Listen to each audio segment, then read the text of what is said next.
Soy Cecilia Crow. En nombre de todo el Comité de Dermatología y como secretaria le damos la bienvenida a participar en nuestro primer webinar Dermatología para Pediatras. Vamos a tratar el tema dermatitis atópica y diagnósticos diferenciales, una de las consultas más frecuentes en dermatología pediátrica y, por qué no, también en pediatría. El webinar va a estar coordinado por la doctora Margarita Larralde. La doctora Larralde es pediatra, dermatóloga y dermatóloga pediatra. Es jefa del Servicio de Dermatología del Hospital Alemán de Buenos Aires y del Servicio de Dermatología Pediátrica del Hospital Ramos Mejía. Y la próxima presidenta del Congreso Mundial de Dermatología Pediátrica en su 15ª edición, que se va a celebrar en Buenos Aires el año próximo, 2025.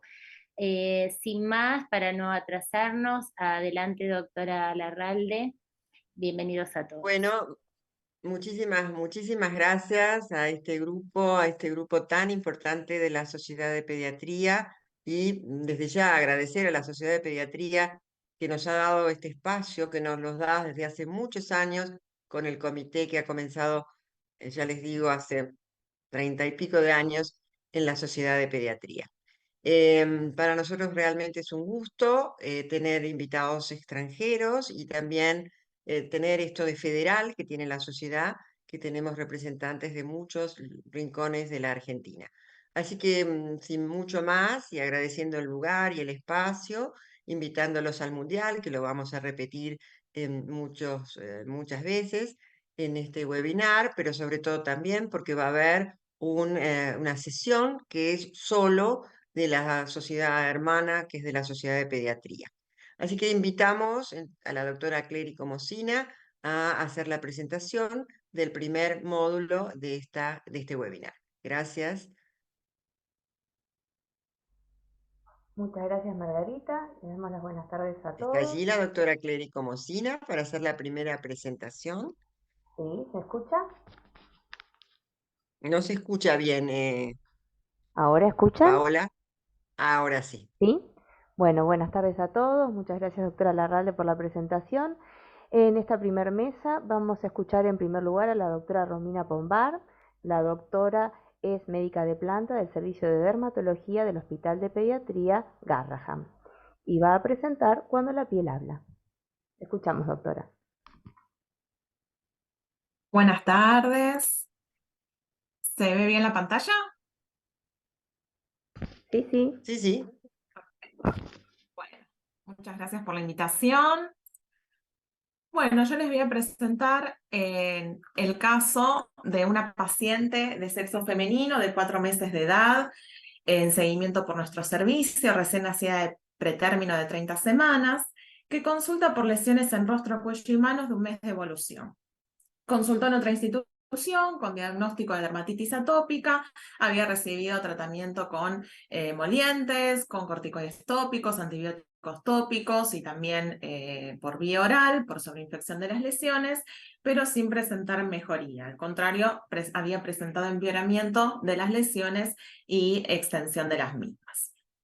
Consulta en otra institución que por las características que presentaban estas lesiones, sospechan en un lupus neonatal, realizan un laboratorio que al momento de la consulta con nosotros estaba pendiente y una valoración cardiológica con un electrocardiograma que era normal. Como antecedentes personales, era fruto de un primer embarazo controlado, como dije, era recién nacida pretérmino de 30 semanas, pesó 1.290 gramos al nacer. Había estado internada en neo por 6 semanas, tenía una PPN normal, la mamá había tenido preeclampsia. Luego de esas 6 semanas de la internación en neo, la paciente tuvo un buen crecimiento pondoestatural, tomaba lactancia materna exclusiva, las serologías maternas habían sido negativas y después ningún otro antecedente familiar a resaltar.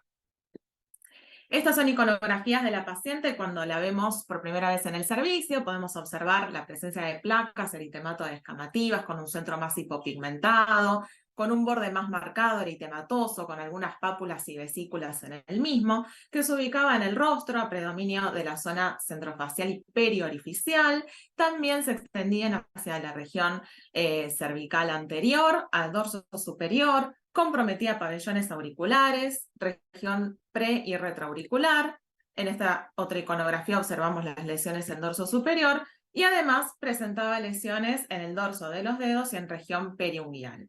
Cabe destacar que la paciente siempre estuvo en buen estado general, afebril en todo momento, no presentaba lesiones a nivel de la lámina unguial, no presentaba alopecia, no presentaba lesiones en otras partes del cuerpo, además de las que ya les nombré y les mostré en las iconografías, y a la anamnesis dirigida negaba episodios de diarrea o alguna otra signo-sintomatología asociada. Bueno, como diagnósticos diferenciales se plantean que estemos ante una paciente con dermatitis atópica, con un lupus neonatal, con una acrodermatitis enteropática símil y una tinea facial incógnita. Un poquito como para jugar con los diagnósticos diferenciales, que es lo que hacemos en la práctica diaria básicamente, a ver qué tenía a favor y en contra de cada uno, ¿no? Hacía grandes rasgos. A favor de la dermatitis atópica, la verdad que presentaba estas placas eritematoescamativas, era un lactante, 4 meses, sabemos que afecta el polo cefálico, suele tener ese respeto de la zona centrofacial que nuestra paciente no lo tenía, y ahí nos jugaba un poquito en contra también el tema de la localización, no tenía lesiones en otras partes, ya había tenido tratamiento con emolientes, con corticoides tópicos y no había presentado mejoría, al contrario, las lesiones habían progresado y habían empeorado. En cuanto al lupus neonatal, estas lesiones que se pueden observar circinadas con el centro más claro, que también afecta el polo cefálico, ¿sí? Y un poco en contra que nos jugaba que no tenía antecedentes maternos de enfermedad reumatológica y la valoración cardiológica con el electro había sido normal. Esto un poco entre comillas también lo nombramos, esto en contra, porque muchas veces el diagnóstico a la madre se lo hacemos a partir del lupus neonatal en el bebé, pero bueno, digamos en primera instancia, por lo menos con los datos que teníamos, nos jugaba en contra. En cuanto a la acrodermatitis enteropática símil o like, a favor tenía que estas lesiones se encontraban a nivel periorificial y acral y que la paciente tenía este antecedente de ser prematura. Y en contra, que estaba con lactancia materna exclusiva. Generalmente las acrodermatitis enteropáticas uno las ve cuando se produce el destete en la clínica, y la madre refería, la verdad, tener una alimentación adecuada, variada y sin ningún tipo de restricción. En cuanto a la tinea facial incógnita, las lesiones con estas placas descamativas, con este centro más hipopigmentado, podrían habernos jugado a favor también. El corticoide oral, ¿sí? También nos puede hacer pensar porque nos puede enmascarar un poco la clínica. Y en contra, la verdad, el tema de la epidemiología, no tenía familiares convivientes con lesiones similares, ni el antecedente de haber estado en contacto con mascotas o otra cosa. En cuanto a los estudios complementarios, ¿no? Teniendo en cuenta estos diagnósticos que planteamos, pedimos un laboratorio con FAN y ENAS que fueron negativos, tanto en el bebé como en la mamá, con lo cual descartamos el lupus neonatal. Hicimos un micológico directo y cultivo que fue negativo, y pedimos el dosaje de zinc pensando en la acrodermatitis enteropática símil, el cual nos dio disminuido. El resto de los exámenes complementarios fueron normales. Entonces, con los antecedentes de la paciente, más la clínica, más este dosaje de zinc disminuido, llegamos al diagnóstico de una acrodermatitis enteropática símil. Empezó seguimiento con nutrición, se realizó tratamiento con suplementación con sulfato de zinc a 2 miligramos kilo, con un nuevo dosaje a los 10 días que ya estaba en valores normales. Y esta fue la evolución de la paciente a los 9 días cuando viene al control. Fíjense cómo había resuelto las lesiones por completo, habían quedado algunas máculas hipopigmentadas postinflamatorias en algunas localizaciones, y acá observamos en las manos. A modo mini resumen de esta entidad, la acrodermatitis enteropática símil, ¿sí? Se produce por un déficit adquirido de zinc. Acá tenemos en este cuadrito como un resumen de las causas, ¿sí? Que puede ser por un consumo insuficiente, ¿sí? Muchas veces uno ve los valores, digamos, en el suero materno disminuidos, o muchas veces también en la leche materna, ¿sí? Aunque la mamá tenga valores normales en suero. También puede observarse ante trastornos de la alimentación, puede deberse también a un incremento de pérdida, digamos, a nivel gastrointestinal, a nivel urinario, por grandes quemados, o por algún trastorno malabsortivo, ya sea hereditario, como la acrodermatitis enteropática clásica, que se debe a un trastorno genético, se produce una mutación en el gen que codifica la proteína transportadora de zinc, y por eso los niños tienen esta entidad, o por otras causas como enfermedad inflamatoria intestinal, enfermedad celíaca, entre otras. Y también a aumento del requerimiento en ciertos momentos de la vida, como sea el embarazo, el amamantamiento, o en el caso de nuestro paciente, en los bebés pretérmino. En cuanto a las manifestaciones clínicas, tiene una tríada característica de dermatitis periorificial y acral, alopecia y diarrea, pero sabemos que hasta en un tercio de los pacientes se ven las tres cosas juntas. En muchos casos no se llega a ver esta tríada, ¿sí? Otras manifestaciones que pueden generar a nivel dermatológico puede ser la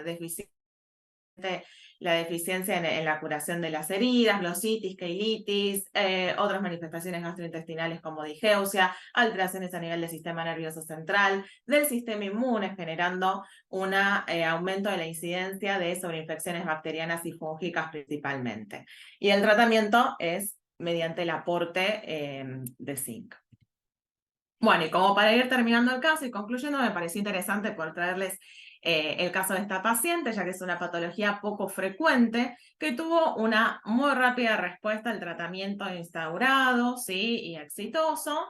Y también recalcar que el déficit de zinc puede deberse a múltiples causas, como charlamos recién, y no solamente a una causa hereditaria. Bien, en el caso de nuestro paciente teníamos este antecedente de la prematurez, que sabemos que en las últimas semanas, ¿sí?, se completan los depósitos de zinc, y en el caso de los chicos prematuros, obviamente esto no sucede. En líneas generales, ya con la lactancia materna suele ser suficiente, pero hay casos, como les nombraba, en donde hay alguna alteración en la proteína transportadora, pero que lleve el zinc hacia la leche materna, que esto hace que esté disminuido en la leche materna, no así en suero materno, y que pueda llevar a estos déficits en los lactantes, ¿sí?, alimentados a pecho.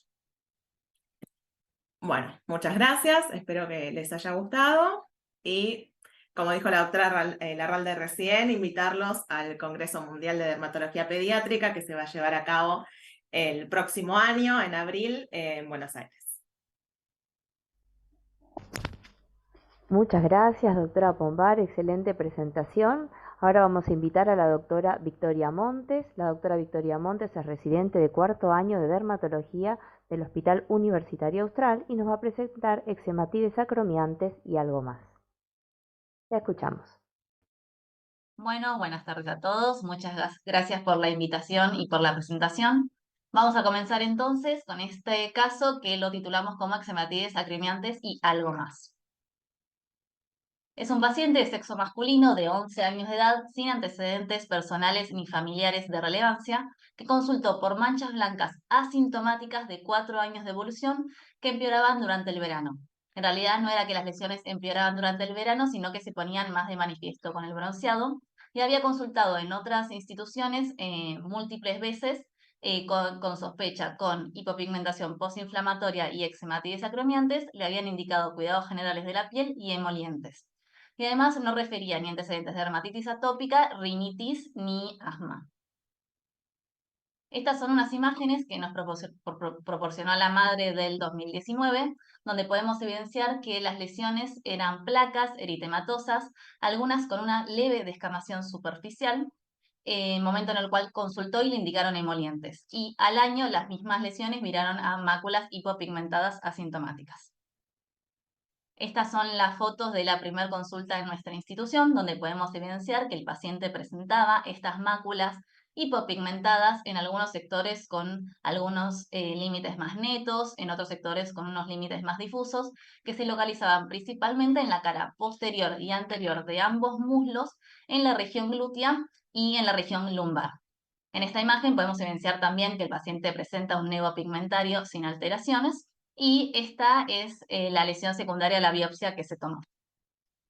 Es importante destacar que las lesiones eran asintomáticas y que no se palpaban ni adenomegalias ni visceromegalias.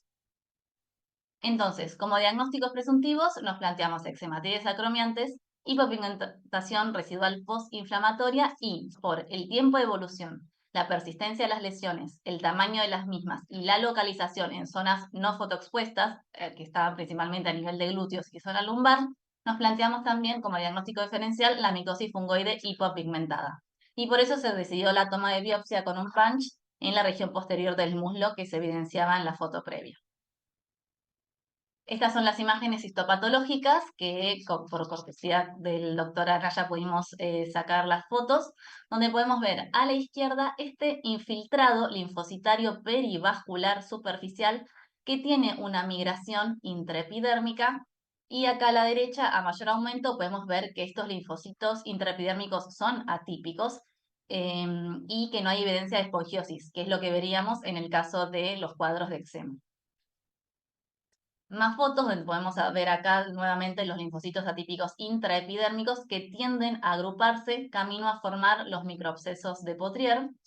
Y acá a la derecha lo mismo, el infiltrado perivascular superficial con algunas células que se encuentran migrando a la epidermis. Con los estudios de inmunomarcación podemos evidenciar que los linfocitos eran CD3 positivo, informados positividad en un 95% de los linfocitos, y CD8 también positivo en los grupos de linfocitos atípicos, informados como un 70% de positividad. Podemos evidenciar la negatividad de CD4 en la mayor parte del componente linfoide intraepidérmico y también pérdida de CD7 en estos linfocitos y de CD5 en el componente intraepidérmico. Este es el informe final de la anatomía patológica y con todo esto pudimos llegar al diagnóstico de una micosis fungoide hipopigmentada. El paciente fue derivado a hematología, donde se hicieron estudios complementarios para poder definir el tratamiento. Acá quiero hacer un paréntesis porque si bien no hay ninguna guía ni manejo de cómo seguir a los pacientes con micosis fungoide infantil, en el caso de los adultos, donde tenemos las guías para manejo de micosis en adultos, en el caso de cuando la enfermedad es localizada, es decir, sin compromiso ganglionar, con un laboratorio de sangre, una ecografía abdominal y una ecografía ganglionar para descartar visceromegalias y adenomegalias, con esos estudios complementarios estaríamos bien. En este caso nosotros lo derivamos a hematología y el servicio de hematología fue quienes solicitaron todos estos estudios complementarios. Lo aclaro porque para los pediatras que no siempre es necesario pedir todo esto, pero bueno, se descartó el compromiso sistémico. Entonces, con una micosis fungoide hipopigmentada, solo compromiso en piel y sin afectación sistémica, siendo un estadio 1A, se indicó tratamiento con fototerapia UVB de banda angosta por 30 sesiones. Estas son las imágenes de control donde podemos evidenciar que el paciente presentaba mejoría parcial con disminución de algunas lesiones, pero persistencias de algunas máculas hipopigmentadas, podemos evidenciar acá y acá en la cara posterior de ambos muslos, pero sin aparición de nuevas lesiones. Entonces indicaron 10 sesiones más. Actualmente el paciente ya ha completado 40 sesiones de fototerapia con desaparición total de las máculas hipopigmentadas y resolución del cuadro clínico.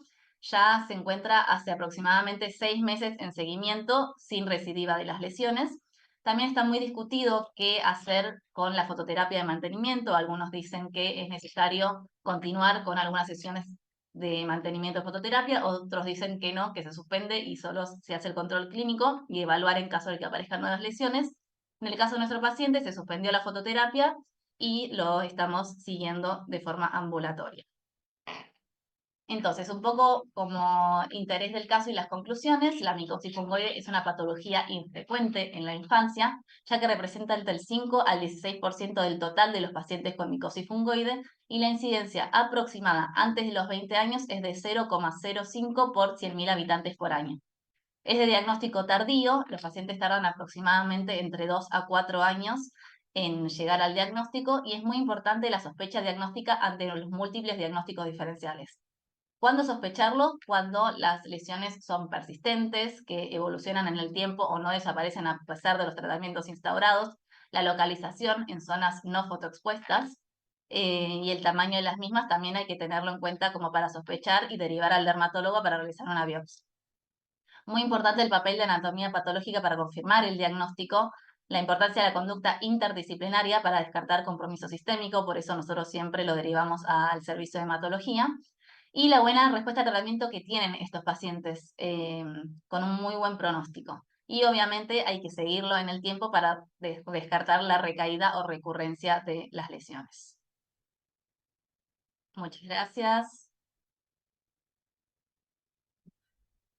Excelente presentación, doctora, muchas gracias.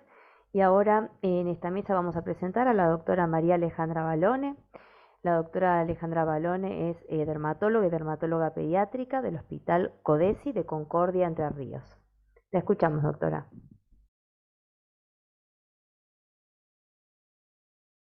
Hola, buenas tardes. Bueno, muchísimas gracias por la invitación.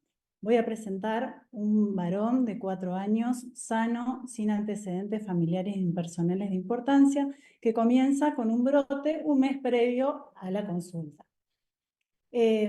Como antecedente de enfermedad actual, el paciente había tenido varicela 2 semanas previas al inicio de los síntomas de piel.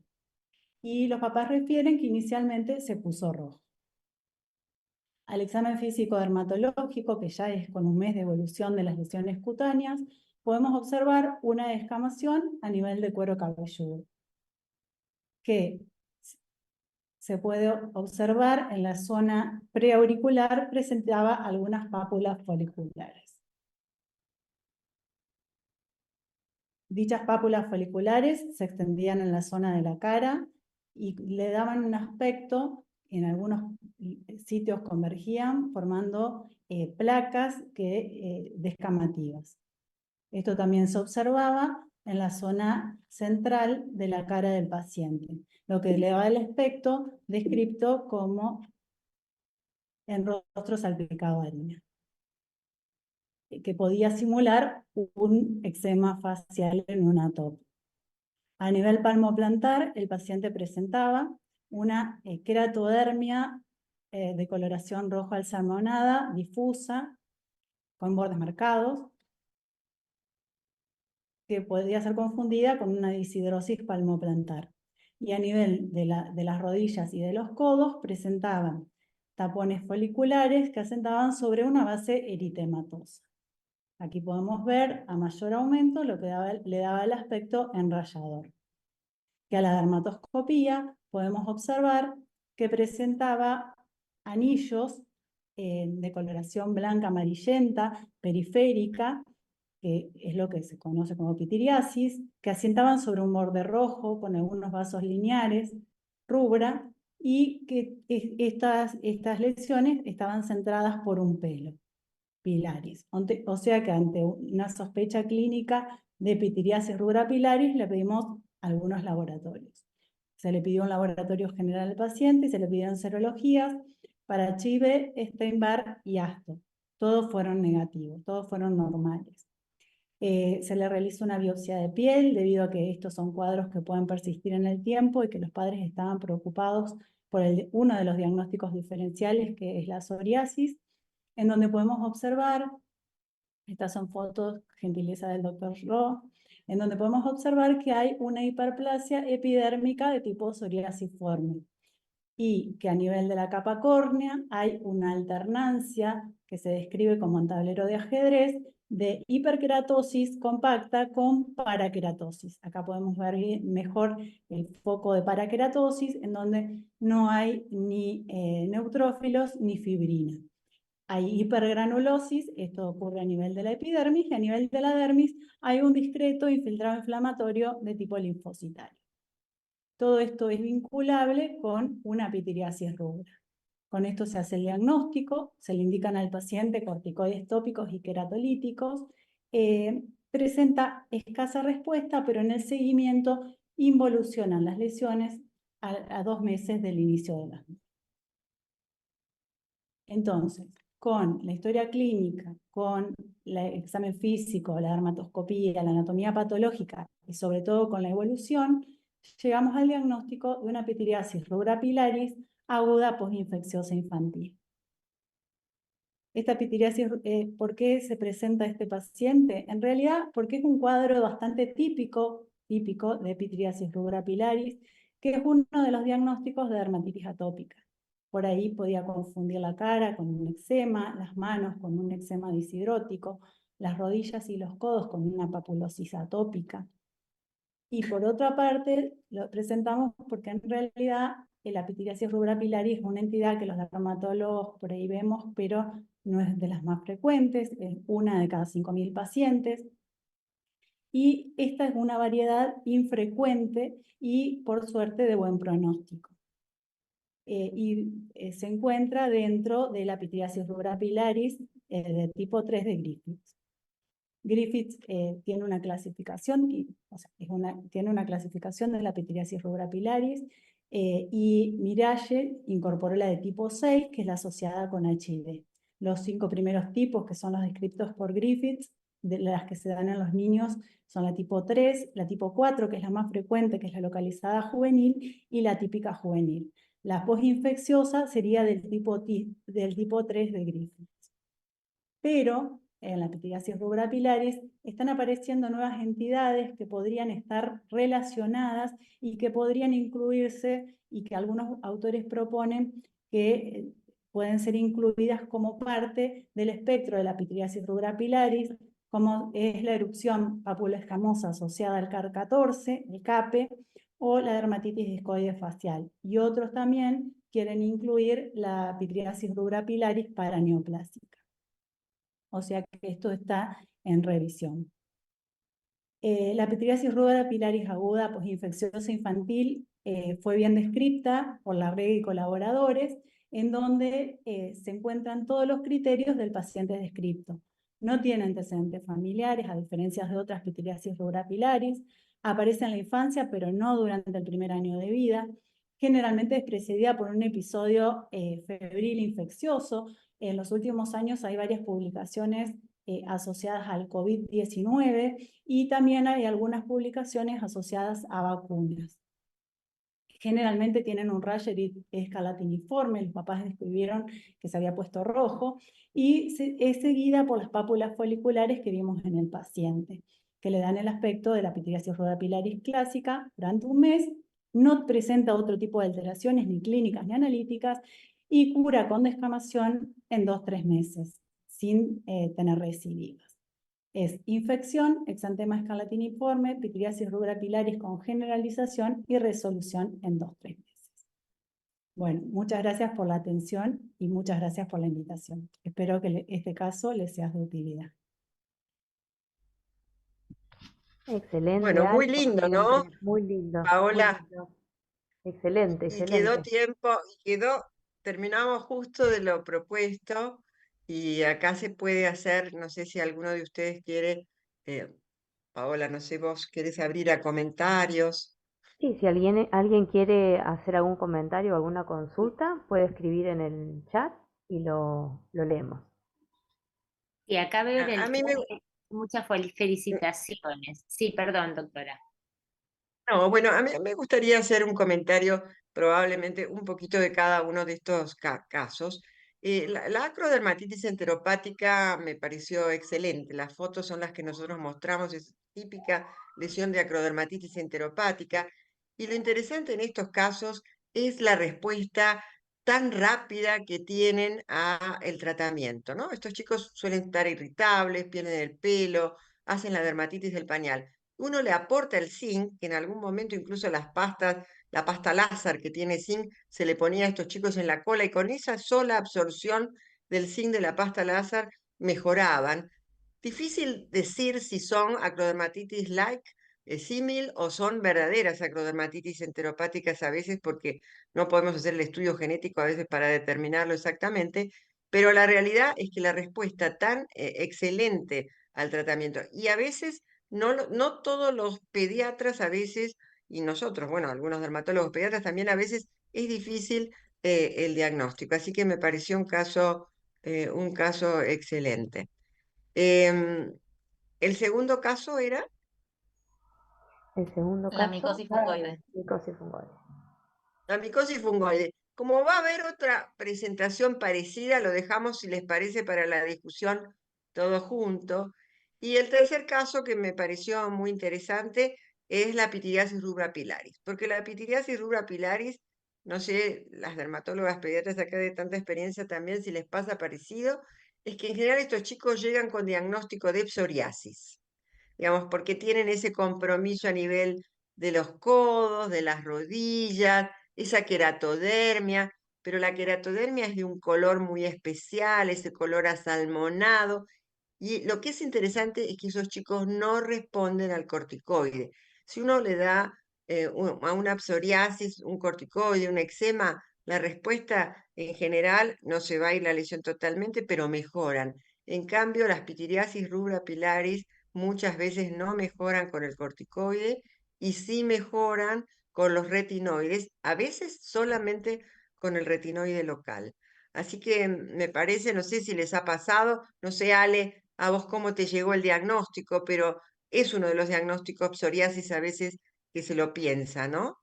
No sé cuál es tu Sí, de experiencia. hecho se biopsió al paciente porque son cuadros que por ahí, si no era la postinfecciosa infantil, las pityriasis rubra pilaris son crónicas y los padres tenían miedo de la psoriasis porque ya le habían hecho diagnóstico de psoriasis. Entonces es muy difícil revertir diciéndole, si bien el cuadro era típico, pero solo con clínica, dermatoscopía, o sea, revertirle el diagnóstico, digamos, que ya tenían miedo, digamos, por eso fue la biopsia, porque si no uno dice, ¿por qué un caso tan típico lo biopsiamos, digamos, ¿no? Y por suerte fue la Bueno, postinfecciosa infantil que regresionó sola y no hubo que usar acitretin ni ninguna otra droga que por ahí es más complejo a esta edad.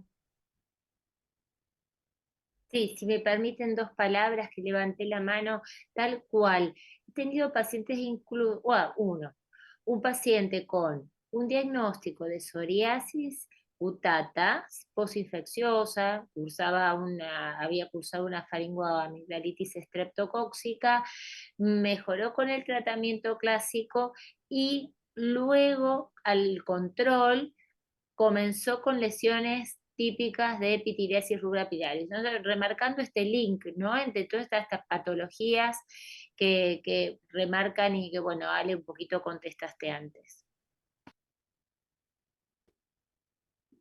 sí, y quizá remarcar algo de las pityriasis rubra pilaris. Acá hay muchos servicios de dermatología pediátrica de primer nivel que tienen casos de síndrome CAPE, ¿no? Que es algo nuevo, es esta alteración a nivel de las caspasas. Pero bueno, lo importante es que se parecen o son pacientes que tienen pityriasis rubra pilaris, porque en última la pityriasis rubra pilaris debe ser la presentación de muchas entidades y de muchos gatillos. Y que esta pityriasis rubra pilaris también, que es producida por la alteración a nivel del CAR14, no responde a los tratamientos comunes que uno le puede dar, un retinoide local o por vía general, y necesitan a veces otro tipo de medicación como biológicos. Pero bueno, son diferentes, pero esto es nuevo. Nosotros, a ver, esto seguramente debe existir hace miles de años, pero no estaba descripta esta forma de presentación de síndrome CAPE, que realmente es interesante. Y hoy tenemos varios casos en la Argentina y publicaciones al respecto de varios grupos, nosotros también hemos publicado a nivel internacional. Hay que pensarlo, no es para que el pediatra haga el diagnóstico de síndrome CAPE, pero sino para que de alguna manera sepa que hay patologías, si no responden, bueno, ahí sí ir a la búsqueda del dermatólogo o pensar bueno, que hay otras entidades de nueva descripción, ¿no? Bueno, no sé si hay alguna otra pregunta y entonces continuamos ahora con el segundo grupo que va a estar a cargo.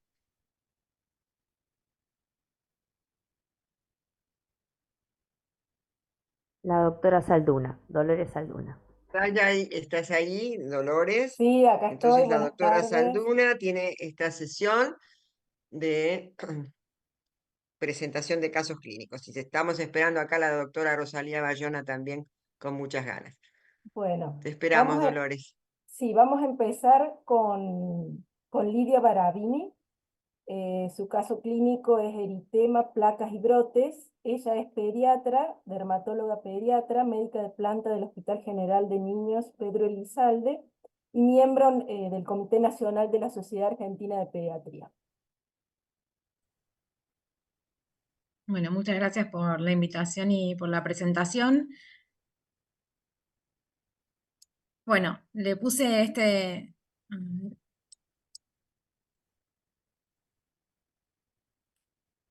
título al caso porque justamente es lo que presenta nuestro paciente. Es un varón de 17 años que tiene una dermatosis de 5 años de evolución, que había cursado con compromiso diferentes áreas y extenso del cuerpo, en brotes y remisiones. Había iniciado un seguimiento errático en el año 2019, con algunos tratamientos tópicos y una respuesta desigual. Discontinuó el seguimiento por la pandemia, retomó en el año 23 con muy poquitos controles y volvió hace muy poquito. El paciente presenta una dermatosis. Los antecedentes familiares: tiene un hermano de 12 años que tiene broncoespasmo a repetición, una hermana de 3 años con alergia a la proteína de leche de vaca en resolución, la mamá es hipotiroidea y abuelos con cardiopatía. El paciente presenta una dermatosis generalizada con mayor compromiso a nivel dorso-lumbar y de miembros inferiores, pero tenía compromiso también en áreas de la cara, en zona genital y en miembros superiores. Más de cerca podemos ver que este compromiso se tratan de placas eritematosas, eritematoscamosas, algunas redondeadas, otras ovaladas, que estaban cubiertas por una escama y que tenían como síntomas acompañantes prurito intenso.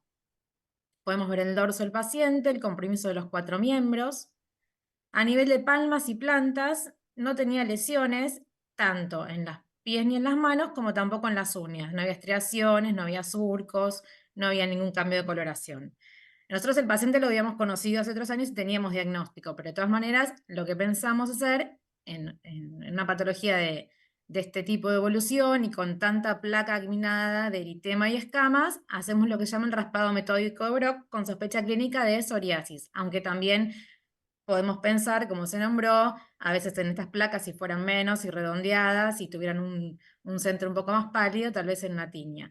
El raspado metódico de Brock es algo habitual en la consulta dermatológica y lo que hacemos es raspar con un elemento romo estas lesiones, y el primer signo que se describe es el de la vela de estiarina, que es cuando se desprende esa escama, si esa lesión seca blanquecina. Al segundo paso, lo que hay es el signo de la membrana desplegable, que ya es esa película que tiene cierta consistencia, que es parduzca y la lesión ya no es seca, sino que es húmeda. Y por último, al continuar, tenemos el signo de Auspitz o signo del rocío sangrante, que es cuando vemos todos esos pequeños puntillados hemorrágicos. Entonces, hacemos diagnóstico clínico en nuestro paciente de psoriasis. En esa primera consulta se indicaron cuidados de la piel, le dimos corticoide local y le solicitamos estudios para poder hacer un tratamiento sistémico. Como dato positivo de la anamnesis de nuestro paciente, este año ya no había iniciado su ciclo secundario y estaba trabajando en una barbería. Él en el 2023 había hecho solo 21 sesiones de fototerapia y discontinuó. En abril de este año, los indicadores de psoriasis y de calidad de vida le daban para entidad severa, así que cuando la segunda consulta pudimos completar el laboratorio, inició metotrexato subcutáneo, le quedaba un poquito más de un mes de obra social, así que pudo recibir 5 dosis y luego tuvo que pasar a vía oral, que se lo conseguían en la escuela donde él asistía. La evolución, si bien lleva muy poquito tratamiento, disminuyó un poco el prurito asociado y el malestar que tenía, y no aparecieron lesiones nuevas, pero no tiene una excelente respuesta aún. Esta mejoría es discreta. Ahora tenemos como contra el tratamiento que veníamos con el subcutáneo y tuvo que pasar el metotrexato oral. Él en realidad no quiere venir a los controles. Es importante decir que fototerapia se hace 2 veces por semana. El paciente tiene que venir al hospital por un tratamiento de cortito tiempo y a veces lleva mucho en tiempo del paciente y de quien lo acompaña el traslado al hospital, 2 veces por semana.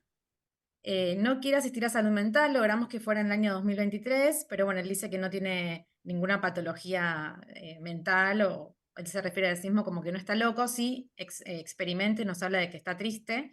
en la barbería que trabajaba, si bien es menor y no debiera, lo despidieron porque tiene lesiones cutáneas visibles que se confunden con tiña y que dan mal aspecto, que la gente piensa que puede ser contagiosa, así que experimenta franca tristeza. Les traje la psoriasis como diagnóstico diferencial porque, bueno, es una enfermedad crónica e inflamatoria de la piel, que la etiología es compleja, involucrando factores genéticos que están bien estudiados, también factores inmunes y ambientales. Como se mencionó en algunos diagnósticos diferenciales, la forma siempre más frecuente en todos es en placa, pero en los chicos vemos la psoriasis gutata o en gota muy frecuentemente después de una infección estreptocóxica. También tenemos psoriasis flexural, pustulosa, palmoplantar, que es francamente inhabilitante y muy dolorosa. La invertida, que en los chicos a veces en el área del pañal vemos esas zonas que están bien rojo brillantes, y en realidad como es un área que queda más cerada, ya no vemos tan clara la escama blanquecina, así que hay que sospecharla. Es una entidad que afecta a hombres y mujeres de todas las edades y en todo el mundo, pero es que hasta entre el 25 y el 30% presentan sus primeros síntomas en la infancia y la adolescencia.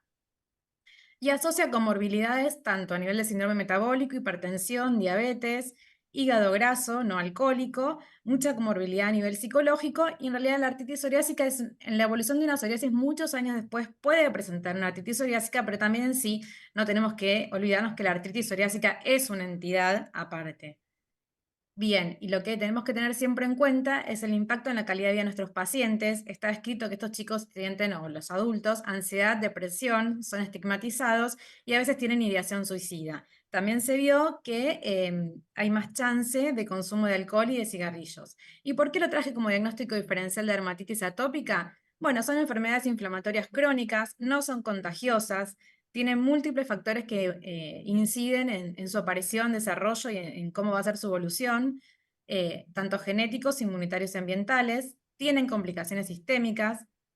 Esto es la evolución por brotes y remisiones, que a veces son más largos las remisiones y otras veces no tanto, y son bastante rebeldes al tratamiento. Asocian síntomas como ardor o prurito a veces. Los tratamientos son múltiples, iniciando de los locales hasta los sistémicos y hasta los más nuevos, los biológicos, y tienen comorbilidades. Si hablamos de tratamientos tópicos, las primeras líneas son siempre las tópicas. Podemos compartir entre las dos entidades los corticoides, los inhibidores de la calcineurina, y en lo que es sistémico, más allá de todos los cuidados de la piel, ambas entidades pueden utilizar fototerapia, ciclosporina, metotrexate, y lo más nuevo, obviamente, las terapias biológicas que apuntan al target del inicio de la inflamación y que mejoran mucho la calidad de vida de los pacientes. En cuanto a calidad de vida, cada entidad tiene scores, ¿sí? Tiene determinaciones e índices que usamos en dermatología.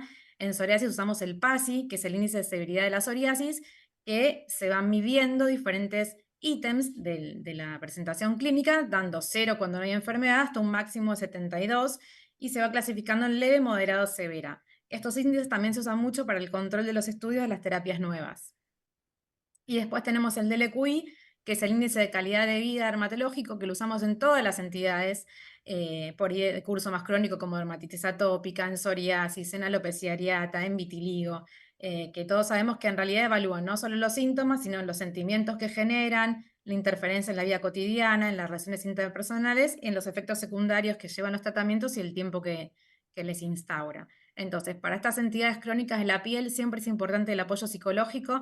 Muchas veces son desencadenadas por algún factor emocional y a su vez asocian el estrés emocional, que a veces se hace sintomático como con prurito, por ejemplo. Ambas entidades requieren mucho tiempo para ser tratadas y asocian problemas psicológicos o psiquiátricos. Incluso hay estudios de calidad de vida que demuestran que estas entidades cutáneas con mucha visibilidad, Lidia, ya como estamos en tiempo. bueno, ya determinó, son más complejas que la diabetes mellitus. Así que la investigación de las terapias nuevas apuntan a la seguridad del paciente y a mejorar la calidad de vida de nuestros niños. Muchas gracias.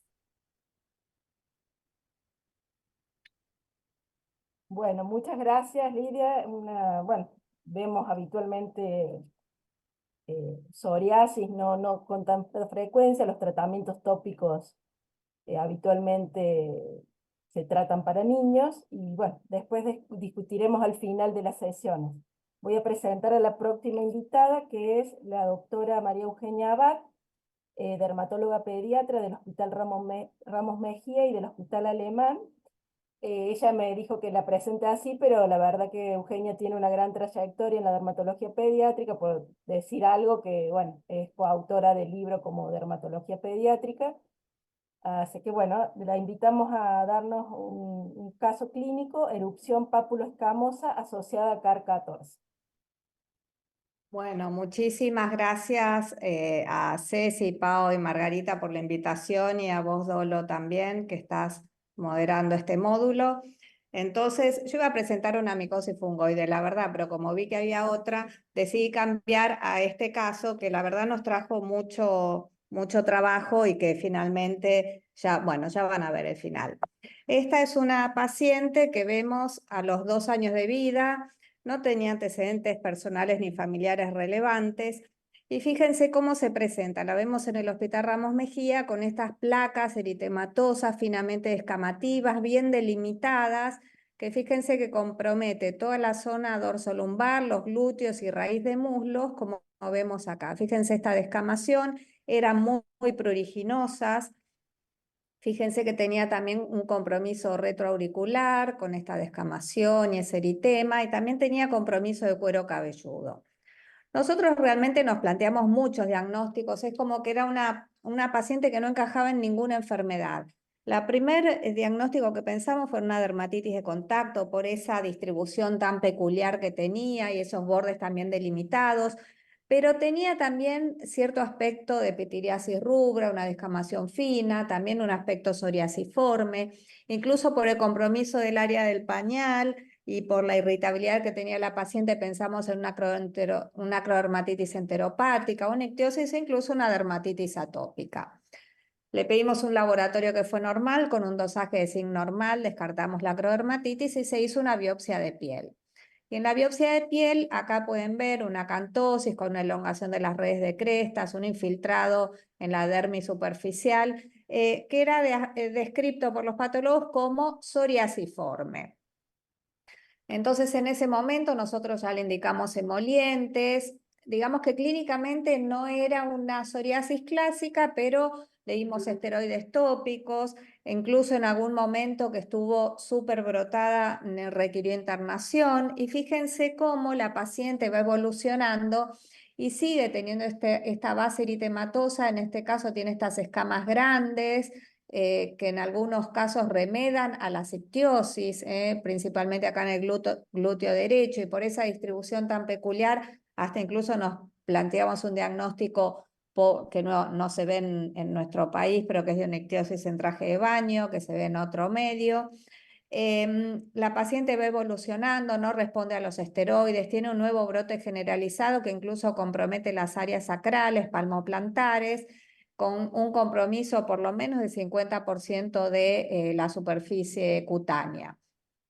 En ese momento, por ese aspecto entre psoriasis, o también nos planteamos por en ocasiones tenía un color medio asalmonado, una pitiriasis rubra pilaris, la paciente empezó con isotretinoína y también tenía un aspecto ictiosiforme, como vieron esas escamas de gran tamaño. Nos planteamos retinoides que le dimos, pero fíjense lo que pasó. La paciente, si bien mejoraron las escamas, pero tuvo una fragilidad importante, el eritema sigue afectando la misma área corporal, pero la verdad que estaba sumamente irritable, se suspende el retinoide y fíjense cómo vuelve a tener el mismo aspecto, incluso más generalizado. Se suspende, por supuesto, la isotretinoína.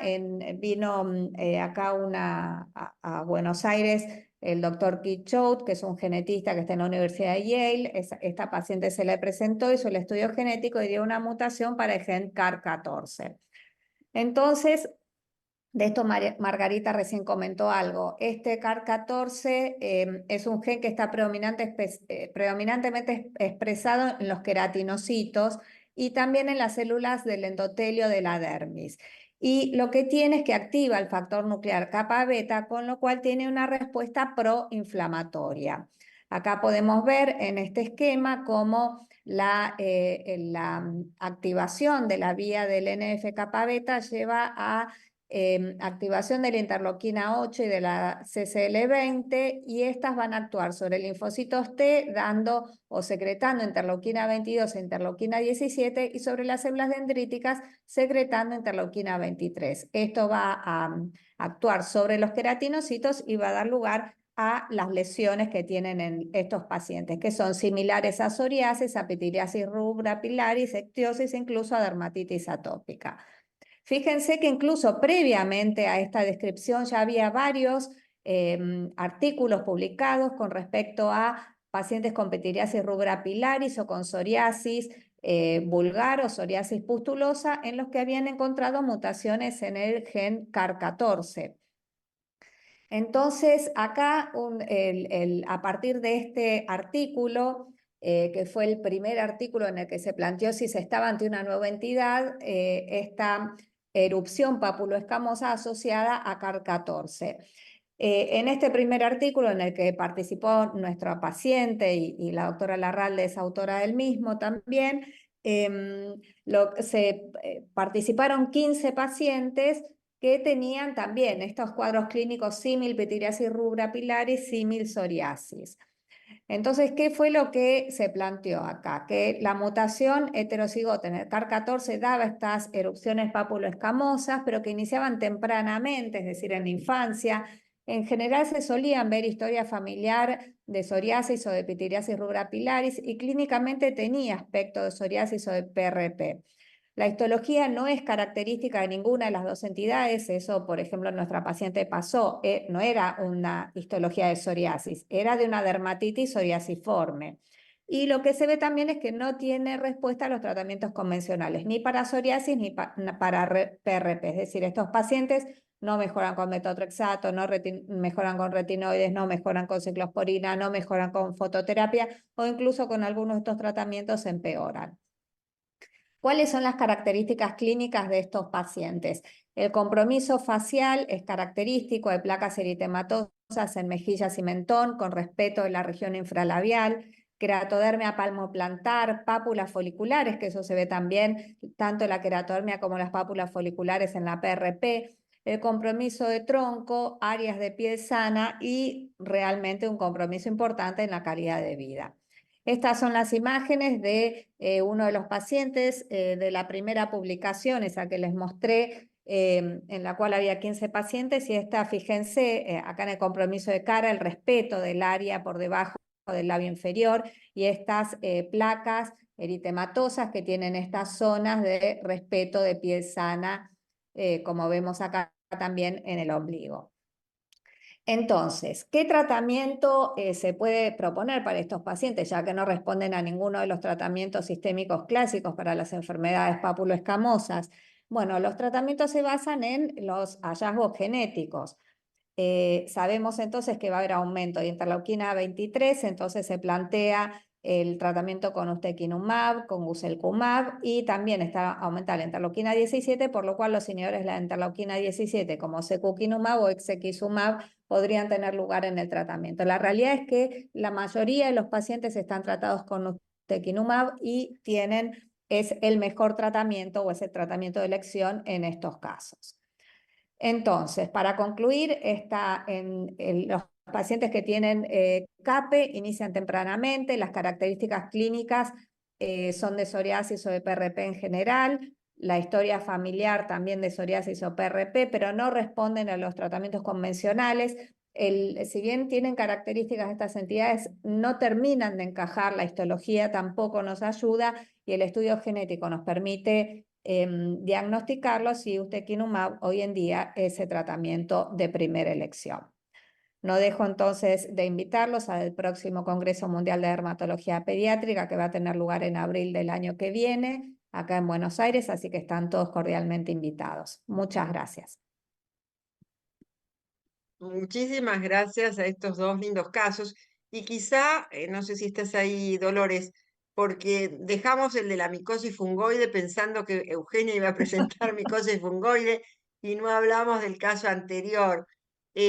Pero me parece que, bueno, micosis fungoide ya pasó, pero lo interesante es que a veces hay chicos que tienen lesiones acrómicas que parecen dar trombrolantes, que sí son muy importantes y que perduran en el tiempo. Ojo, mandémoslo al dermatólogo porque puede ser una micosis fungoide, un linfoma, ¿no es cierto? Me parece Y que eso quedó como esa interesante micosis fungoide del caso. También ¿Cómo? podría haber sido una pitiriasis liquenoide crónica, porque mostraron como que tenía unas lesiones previas, ¿no? Porque el linfoma hipocrómico viene solo, sin lesiones previas, me da la sensación por el cómo contaron el Bueno, caso. sí, Sí, no sé en este había caso, pero las perdón. pitiriasis liquenoides pueden ser a veces el inicio de una micosis fungoide. Y lo que uno se plantea es si esas pitiriasis liquenoides en realidad han sido pitiriasis liquenoides de inicio o han sido una micosis fungoide de inicio, ¿no? Así que bueno, puede presentarse solo como micosis fungoide hipocrómica o puede ser el seguimiento de una pitiriasis liquenoide después de hacer micosis acrómica. Acá está Eugenia, que tiene también mucha experiencia en esto. No sé si querés hacer comentarios, Eugi. Sí, nosotros tuvimos en el Ramos 3 pacientes que tuvieron documentada una pitiriasis liquenoide que con el tiempo desarrollaron una micosis fungoide clásica.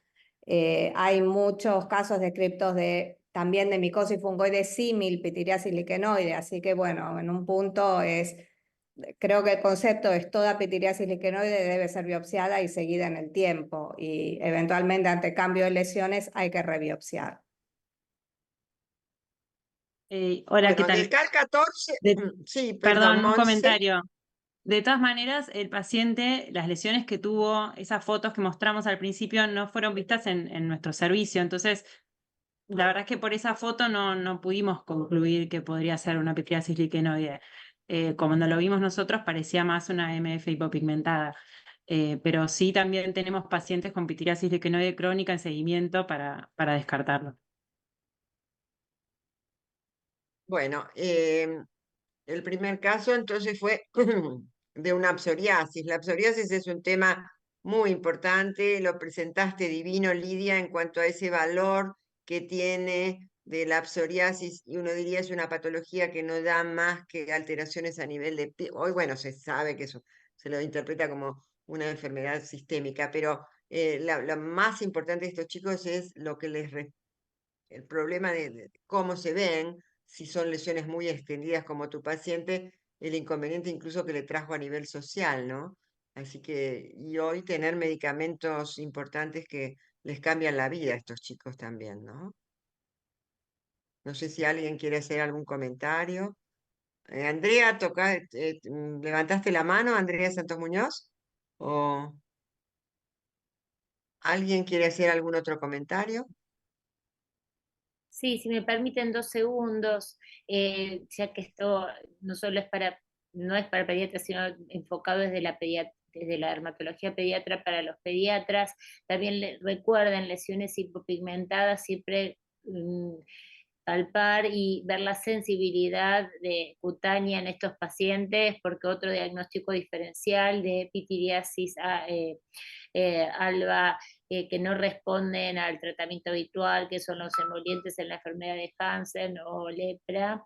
Y con respecto a todo el espectro, yo lo llamaría, no sé, si un espectro, ustedes que tienen aún más experiencia, psoriasis, síndrome CAPE, pitiriasis rubra pilaris, siempre hay un link. He tenido la experiencia de pacientes con una psoriasis inversa en los primeros años de la vida, en la infancia, en la primera infancia, que regresaron mucho más tarde, a los 6, 7, 8 años, con lesiones características de una dermatitis atópica.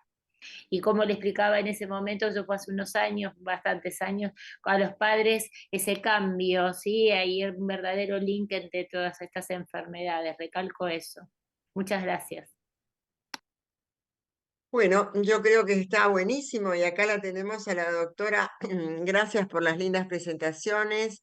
Eugenia, tu caso genial, me parece que es instructivo, como que todos seguimos aprendiendo y que uno cree que sabe y resulta que se da cuenta que sabe muy poco. Así que vamos a invitar entonces a la doctora Rosalía Bayona. La doctora Rosalía Bayona, el primer cargo que yo le voy a decir es amiga del alma, así que gracias Rosalía por haber aceptado esta invitación. Todo acá, este grupo de dermatólogos pediatras de la Sociedad de Pediatría te están sumamente agradecidos. Em, y la doctora Rosalía Bayona es dermatóloga pediatra, es la jefa del Hospital de Niños de Lima, Perú. Realmente es un orgullo para nosotros tenerla con nosotros en el día de hoy. Así que no sé si la dejamos compartir a Rosalía.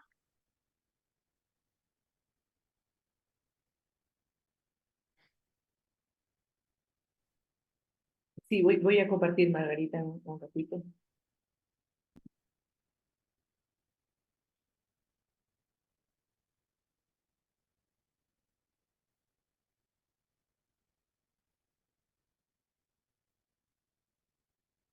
Ahora sí, ¿me avisa si se ve?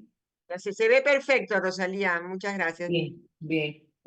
Muy buenas noches para ustedes. Todavía nosotros estamos en la tarde. Gracias a la Sociedad Argentina de Pediatría por la invitación. Gracias, Margarita. Gracias, Cecilia, por tenerme a bien participar. Tú sabes que te lo vuelvo a repetir públicamente. Te quiero mucho. Gracias, Margarita. Vamos a tratar en esta oportunidad un tema que se denomina dermatitis atópica, que es una de las dermatosis bastante común en la edad infantil. Es considerada como una de las segundas patologías que se ven en la práctica diaria en la parte de dermatología pediátrica y como ven ocupa realmente un segundo lugar después de los hemangiomas.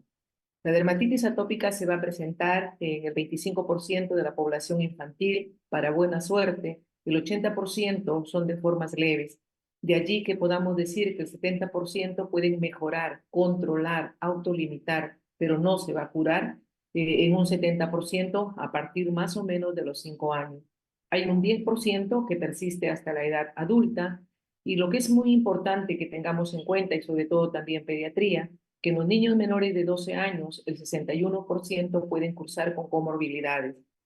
Las comorbilidades alérgicas son como las más conocidas, las que a veces les tomamos más importancia, pero no son las únicas. Los datos actuales o los últimos datos nos dicen pues de que las comorbilidades alérgicas más frecuentes está la alergia alimentaria, la rinitis, el asma, conjuntivitis alérgica, problemas gastrointestinales, como ya lo tenemos conocido.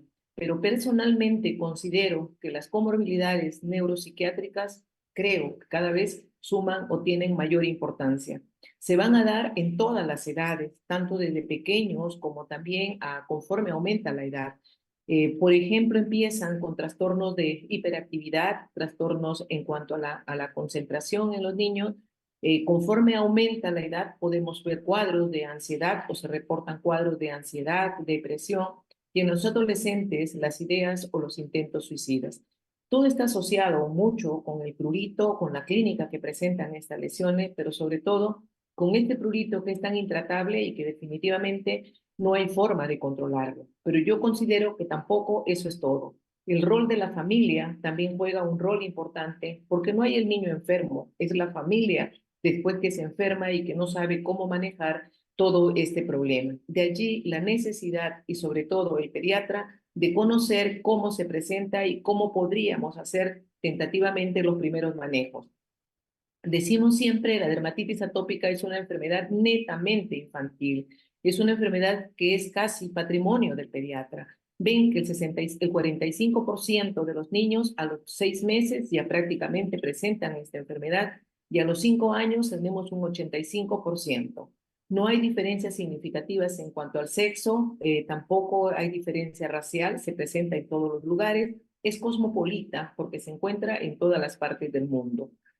¿Cómo inicia la dermatitis atópica? ¿Cómo podemos reconocerla? Realmente por esto que se llama cerosis o sequedad de la piel. Es lo que en la práctica diaria le decimos al familiar, es la piel atópica o la piel sensible, que se va a presentar en el 80% de los pacientes que presentan dermatitis atópica. Y el pediatra, ¿cómo la ve? Muchas veces no la ve como una piel seca, sino como una piel áspera, como una piel opaca, una piel deshidratada, y en algún momento ya pues vamos a ver la descamación. Está bastante conocido de que cuando se estudia este tipo de piel seca ya se encuentran alteraciones a ese nivel, hay alteraciones en la pérdida transepidérmica de agua, alteraciones en el pH cutáneo y situaciones que van a condicionar una descamación. Para hacer el diagnóstico de dermatitis atópica siempre estamos siguiendo lo que tradicionalmente hemos aprendido, los criterios diagnósticos de Hanifin y Rathke, que son los clásicos descritos desde el año 1980, o los criterios del Reino Unido, descritos en 1944. Personalmente, les diría, si nos pregunta, ¿qué es lo que ustedes, digamos, utilizan para hacer el diagnóstico? Creo que los criterios mayores de Hanifield y Raska son la mejor guía. Saber las características del prurito, la morfología típica, la distribución de las lesiones, el carácter crónico y recidivante, eso que no mejora, la historia personal o familiar de atopía. Con esos 4 criterios creo que tenemos bastante para hacer el diagnóstico de dermatitis atópica. Y es por ello que la dermatitis atópica muchas veces se ha clasificado, por ejemplo, en dermatitis atópica del lactante, cuando estamos hablando en niños menores de 2 años, en donde se va a comprometer la cara, sobre todo, las mejillas, básicamente, respetando la parte central, y luego también el compromiso de las partes laterales de los brazos.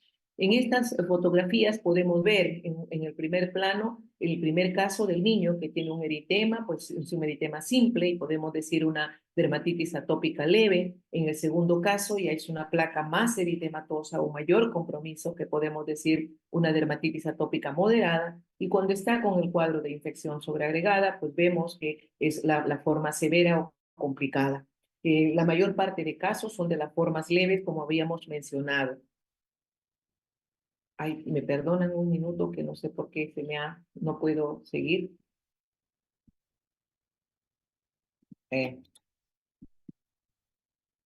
Un minutito, no sé por qué no puedo seguir. ¿Me permiten? No entiendo por qué no puedo seguir en mi laptop. Es mi laptop la que no corre, quedó ahí estancada. Ya. Dando Ya, está bien. Fíjate, ahí Ya está. Ahora sí, también compromete las partes laterales de los brazos, como les había mencionado, y las partes distales de las extremidades. Vemos también que hay dos hechos importantes en la etapa de lactante o en la etapa menor de los 2 años que van a condicionar agravamiento o una distorsión del cuadro de la dermatitis atópica. Tenemos la saliva y tenemos el sudor. La saliva es un evento, digamos, la salivación es un evento normal que se da desde los 4 meses hasta los 9 meses y que va a provocar pues una liberación abundante de saliva que provoca una irritación severa.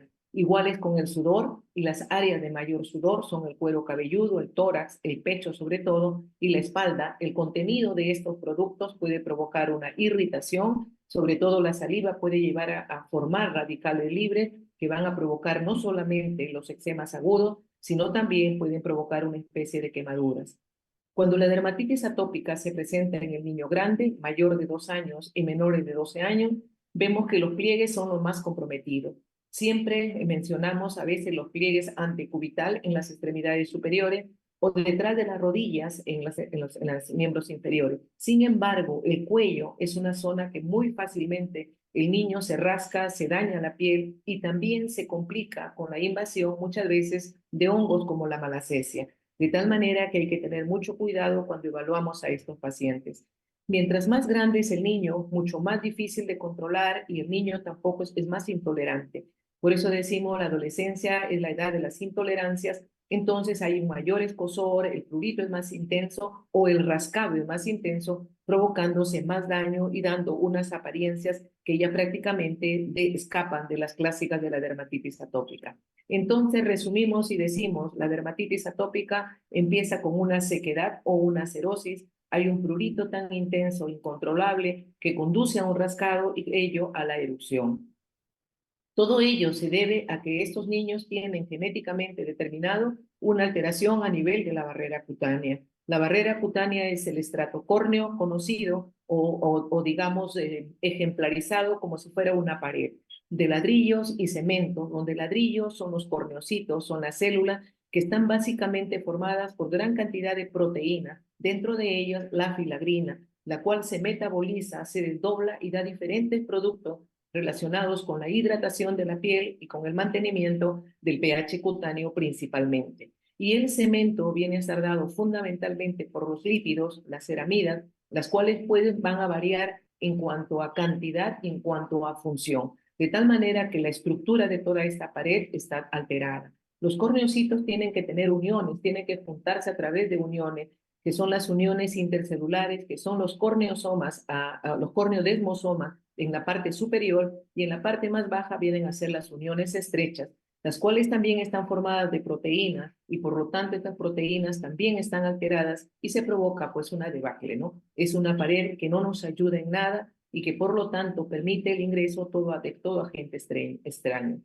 También hablamos de una función inmune alterada, porque lo primero que se debe, digamos, presentar, los primeros soldados que van a defendernos contra la parte que ingresa, pues van a ser los péptidos antimicrobianos. Estos se encuentran alterados, la catalicidina y la beta-defensina se encuentran en niveles muy bajos, de tal manera que no permiten una buena ayuda. El otro punto que toma ahora muchísima importancia es la disbiosis cutánea. El microbioma cutáneo se encuentra alterado. No hay exactamente un aumento, hay una mayor cantidad, o se nota una mayor cantidad de Staphylococcus aureus debido a que hay una disminución del Staphylococcus epidermidis y de otro tipo de microorganismos que vienen a corresponder al microbioma residente, de tal manera que hay un desbalance, y eso hace que el estafilococo ingrese y con mucha agresividad pues va a provocar estímulos a diferentes niveles, provocando una mayor exacerbación y un mayor desarrollo de la dermatitis atópica. ¿De qué nos ha servido, aparte de todo ello, el microbioma? Nos ha servido para entender cuáles o el por qué tienen estas localizaciones las lesiones de la dermatitis atópica. Si vemos en el lactante, la parte central de la cara no está afectada. Decimos la parte del faro, la parte central, no se forman lesiones y es una característica para hacer diagnóstico de dermatitis atópica. En el adolescente o en el grande, cuando tiene acné, ¿qué decimos? La parte de la T está afectada. La parte de la T, digamos, es más grasosa. ¿Por qué? Porque tiene mayor cantidad de glándulas sebáceas. Y en el caso del niño, sobre todo menor de 2 años, estas glándulas sebáceas son tremendamente inmaduras, producen grasa en gran cantidad y en forma desordenada. ¿Pero qué grasa, digamos, liberan? Liberan, por ejemplo, sustancias como el ácido láurico, como el ácido sapiénico, que tienen una gran actividad antibacteriana. Por lo tanto, en el lactante no se forman lesiones a ese nivel porque hay sustancias que van a bloquear el desarrollo de bacterias o de alguna otra alteración. Sin embargo, a nivel de las mejillas, el estrato es mucho más delgado, permite fácilmente romperse frente a cualquier fricción, frente a cualquier roce, y obviamente la presencia de estafilococo ingresa muy fácilmente. ¿Y qué pasa con el adolescente, aquel que hace lesión, o con el niño grande que hace lesiones en los pliegues, ya sea en el cuello, ya sea en la parte antecubital o detrás de la rodilla? Sabemos que en esas áreas hay poca oxigenación. Y si hay poca oxigenación, hay allí, dentro del microbioma, hay mayor cantidad o presencia de hongos o levaduras o de anaerobios. De tal manera que cuando hay el rascado se rompe esta barrera y hay presencia más bien de oxígeno. Y al haber oxígeno, pues este tipo de bacterias no van a crecer, dejando realmente a la piel sensible para que otras puedan ser invadidas, y el daño de la piel obviamente va a ser mucho más acentuado. Entonces vemos que microbioma cutáneo, disbiosis cutánea, tiene mucha importancia en la actualidad para entender qué es lo que está pasando. De igual manera, si hablamos de estafilococo, el estafilococo se encuentra predominantemente. Si vemos las lesiones que ya están infectadas, obviamente en el 100% de ellas vamos a encontrar presencia de estafilococo. Pero si vemos en las áreas donde aparentemente no hay lesiones y se cultiva, se puede encontrar hasta un 60 o un 80% también positividad para estafilococo. Por eso en algún momento se decía la dermatitis atópica es una enfermedad inducida por bacterias, y dentro de ellos el estafilococo. El estafilococo generalmente es frenado tanto para su ingreso como para su adhesión a la célula por sustancias como es el ácido transurocánico y el ácido pedrolidín carboxílico. Son sustancias que se generan cuando se metaboliza la filagrina. Pero si la filagrina la tienen disminuido los pacientes con dermatitis atópica, no hay quien lo bloquee, y por lo tanto el estafilococo puede adherirse fácilmente. Ocupa receptores como los receptores de los corticoides. De tal manera, cuando a veces colocamos corticoides, llega un momento en que ya no hace efecto. ¿Por qué? Porque el estafilococo está depositado allí, y por eso a veces necesitamos sustancias antisépticas también para la piel para lograr contrarrestar. ¿Y qué hay del prurito? El prurito, siempre hemos dicho, los pacientes con dermatitis atópica no responden al tratamiento con los antihistamínicos. Es que en la actualidad sabemos que el prurito no es dependiente de la histamina. El prurito generalmente se genera por la activación de receptores en las terminaciones nerviosas que se van a estar ubicadas en la piel. Estas terminaciones nerviosas tienen múltiples receptores, ya sea para citoquinas, ya sea para la misma histamina, de tal manera que al ser activados rápidamente captan cualquier información, la envían hacia la parte central y en una respuesta, ¿qué hace el sujeto? Rascarse. Entonces el prurito se podría controlar cuando anulemos todo este tipo de receptores, llamados también los receptores vaniloides, que son los que transportan la información hacia el nivel central. Entonces, lo que vemos en la piel, esta dermatitis atópica, son 20 minutos, ¿no? Perdón, ¿son 20 minutos que tengo? Bien. Te faltan 3 o 4 minutos. Ya, está bien. Entonces vemos que tenemos defectos de barrera, tenemos desbalance del microbioma y todo lo que queremos es encontrar algún candado para que ahí no más quede o para que esta respuesta inmune no sea tan intensa y de igual manera la inflamación no sea tan intensa y cerremos el círculo de eventos de escozor, rascado y lesiones. Dentro de todas las publicaciones que existen para ver cómo manejamos la dermatitis atópica, esta es una última del año pasado, entre que es muy complicado explicarles cómo calculan, pero lo cierto es que aquello que tiene valor de 1 significa que son los medicamentos más prescritos. Y cuanto más alto es el valor, pues es menos prescripción. Y vemos que tanto dermatólogos, pediatras como médicos generales, lo que más se receta son los emolientes y los corticoides tópicos. Por lo tanto, teniendo en cuenta estos productos, vamos a poder tener realmente un mejor control. Les muestro un esquema que me parece fácil y práctico. De repente no sé todo lo que queremos, pero sí, por ejemplo, cuando el paciente está sin lesiones, podemos hablar de un baño diario y de emoliente. Pero cuando el paciente ya tiene placas eritematosas digamos, más visibles, hablamos del baño diario, emolientes y la aplicación de corticoides tópicos de mediana potencia.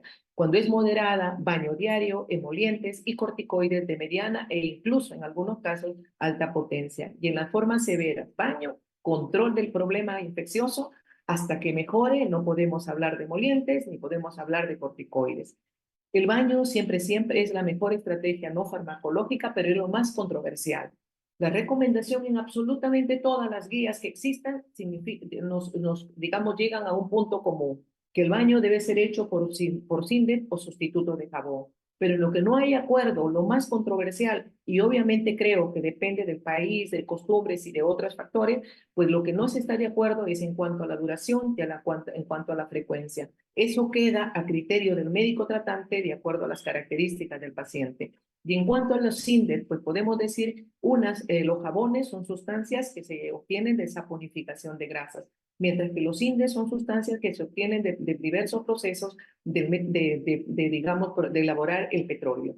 Los Sindet son sustancias que van a actuar como una especie de crema, no forman espuma o la espuma es muy transitoria. Mientras más espumoso es el producto, más dañino lo puede hacer a la piel, porque la espuma se adhiere a la piel. Son cargas eléctricas que jalan todo lo lípido. Por lo tanto, el paciente con dermatitis atópica no le conviene en absoluto el uso de jabones. Y en cuanto a los emolientes, pues se trata de que haya el reemplazo de lípido y los elementos que está deficiente. Tienen que haber ceramidas, ácidos grasos libres y colesterol en una proporción de 3:1:1. Las otras características que deben de tener estos emolientes es que deben tener la capacidad de que cuando ingresan los lípidos deben distribuirse en forma de lámina, que eso es lo fisiológico, eso es lo normal. A los emolientes, así de simple, se les considera como prebióticos porque están mejorando ya el ambiente donde están nuestros nutrientes para los microbiomas realmente de la que es residente. Y se llaman postbióticos también cuando en algunas marcas les agregan algunos principios de bacterias como son el Aquaposae filiforme o el Haemodulia, y estos van a actuar como un postbiótico. O sea, dentro ya de este emoliente podemos tener ventajas. Y lo otro, ya quizás para terminar, es añadirle a estos productos realmente sustancias plus, como van a ser el palmidrol, que es un antiinflamatorio por excelencia. El palmidrol es un ácido graso que todo lo liberamos cuando hay un proceso inflamatorio. Los niños con dermatitis atópica no lo tienen, por lo tanto le beneficia. Bisabolol, que es un derivado de la manzanilla. Si queremos efecto antipruriginoso, avena coloidal, polidocanol, efectos antibacterianos también, hay productos con sulfato de cobre, sulfato de zinc y aquellos, como les he mencionado, con algunas partes de algunas bacterias para hacer realmente el control de esta entidad. creo que haciendo bien el baño y haciendo bien la emoliencia, tenemos bastante en el control de la dermatitis atópica. Muchas gracias.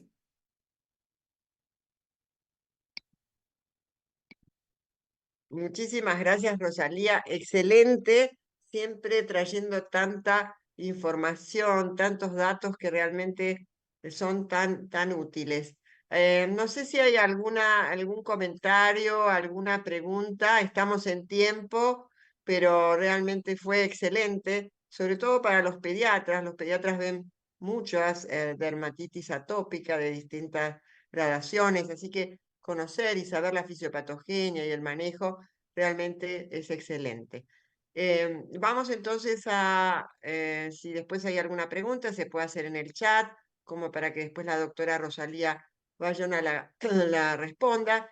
Y vamos a seguir entonces en la tercera parte de casos clínicos, dirigido por la doctora Rosana Flores, que es la encargada de dermatología pediátrica en el Hospital Pena. Es subdirectora también de la carrera de dermatología pediátrica en el Hospital Pena también, y una gran trabajadora. Así que, Roxana. Hola, buenas tardes. Bueno, gracias por la invitación. Vamos a iniciar la tercera parte de casos clínicos y la última. Primero voy a invitar a la doctora Silvina de Freijo. La doctora es médica pediatra y especialista en dermatología infantil de la provincia de Salta. Ella nos va a presentar un caso clínico con el nombre de No todo es dermatitis atópica. Bienvenida, doctora. Bueno, ¿qué tal? Buenas tardes. Muchas gracias por la invitación. Ahora les voy a presentar entonces el caso clínico.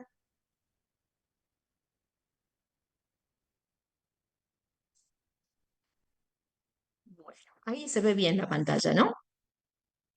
Sí, perfecto. Perfecto. Bueno, bárbaro. Mi nombre es Silvina de Freijo y bueno, yo soy de la provincia de Salta y les traigo un paciente de sexo masculino de 11 años de edad. El mismo consulta por una dermatitis severa con intenso prurito de 5 años de evolución. Él procedía de una comunidad wichí al norte de la provincia de Salta, en Santa Victoria Este, y estaba al cuidado de su padre y de su abuela, ya que su madre había fallecido. Había recibido lactancia a través de una nodriza. Y bueno, tenía, digamos, una vivienda muy precaria, con muy pocos cuidados de higiene. Y también hay que tener en cuenta que era una zona, bueno, de Santa Victoria Este, donde hay calores muy extremos, así como fríos también muy extremos en el invierno. Como otros antecedentes, presentaba rinitis acuosa. Al examen físico podemos ver cómo el paciente presentaba una eritrodermia, con este eritema generalizado, con una descamación fina que comprometía la cara. Podemos ver el cuello con mucho compromiso. Y también presentaba estas placas tan importantes, tan impactantes, eritematocostrosas, con la piel muy liquenificada, que comprometía el tronco y prácticamente casi todos los miembros inferiores. El paciente presentaba mucho prurito. Entonces, el abordaje inicial, bueno, fue una internación. El paciente presentó una internación muy prolongada, aproximadamente durante 6 meses, en donde se hizo un manejo multidisciplinario con diversos especialistas. En cuanto al aspecto dermatológico, la verdad que nosotros interpretamos que el cuadro era una dermatitis atópica severa.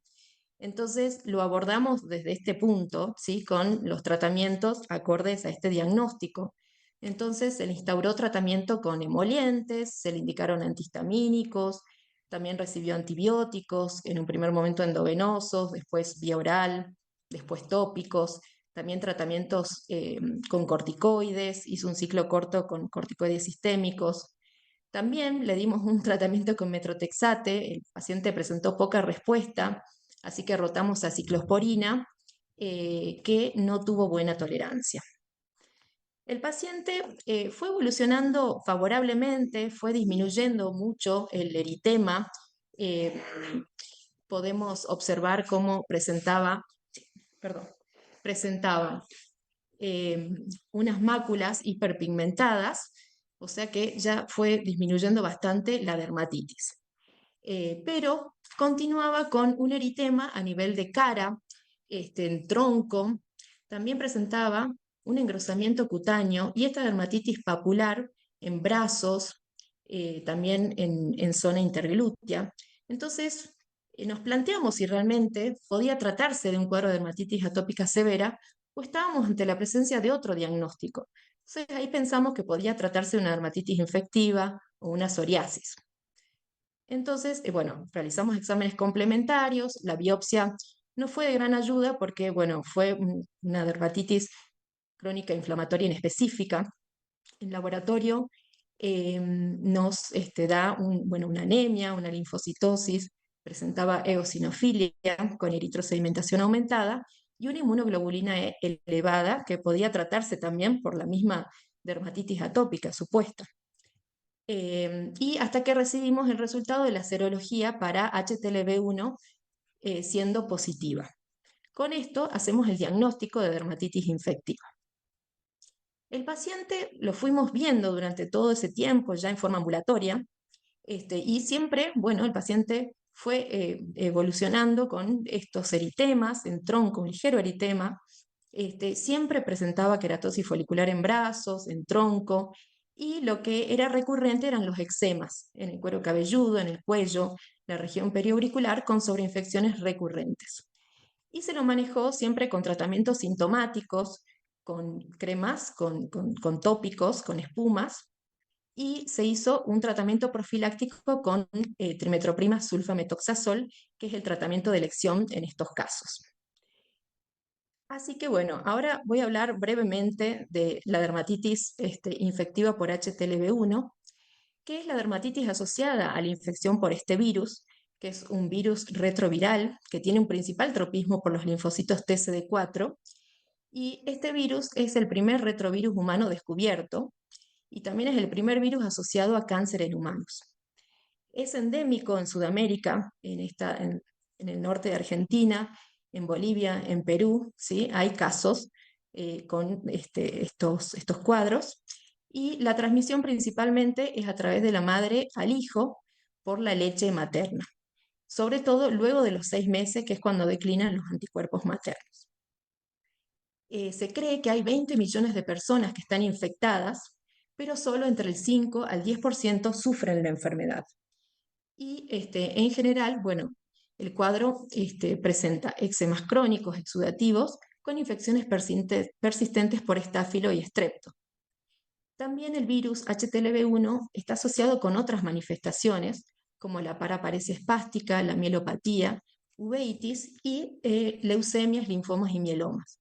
Entonces, se plantea si la dermatitis infectiva es precursor del linfoma y de las mielopatías o es parte de un espectro de enfermedades que involucran estas infecciones por HTLV1. Si bien comparten la misma fisiopatogenia, parecería ser una entidad distinta.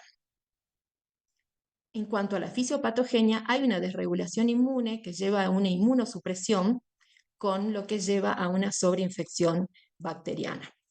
Se sabe, digamos, que la genética y el grupo etario genera una susceptibilidad individual, ya que hay determinados HTLV1 que predisponen a la infección por este virus.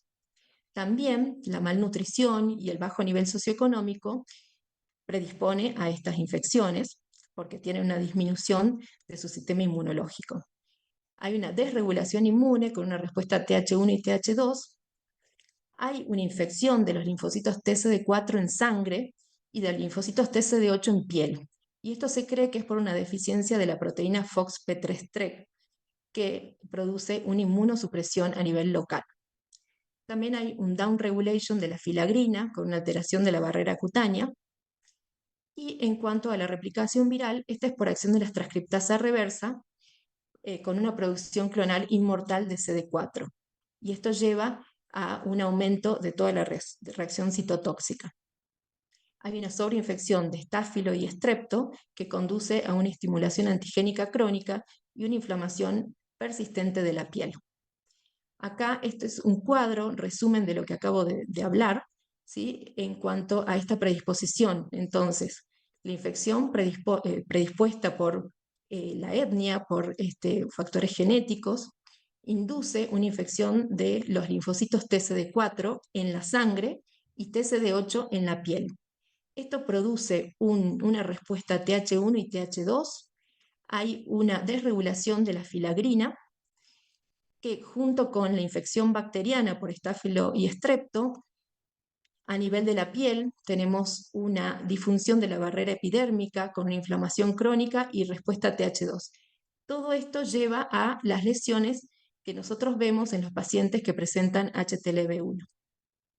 La clínica es la de nuestro paciente, los eczemas crónicos que comprometen el cuero cabelludo, la zona perinasal, retroauricular, la evolución también a estas máculas papulares generalizadas como las que tenía nuestro paciente, a las sobreinfecciones recurrentes por estáfilo y estrepto, una descarga nasal crónica que también presentaba nuestro paciente, y en el laboratorio los hallazgos, característicos, sobre todo con el aumento de CD4 y CD8.